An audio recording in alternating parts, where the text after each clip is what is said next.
De grote kerk in Drachten heeft een uur dicht west voor een opknapbeurt. En waar het joert lang omlet feestelijk openen.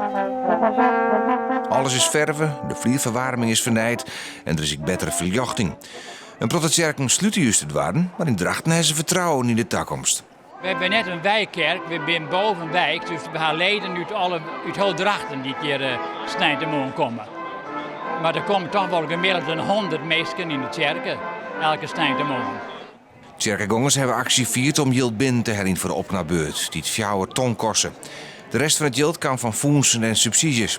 Bij de renovatie van de oude kerk uit 1952 waren ik nog bijzondere zaken ontdutsen. Zo'n sarcofaag, dekselvorm wat hierachter u staat. En op het schervenboer.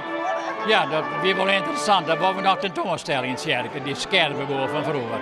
En wat voor scherven ben dat dan? Nou, van oude vazen en kopjes en pansiespul.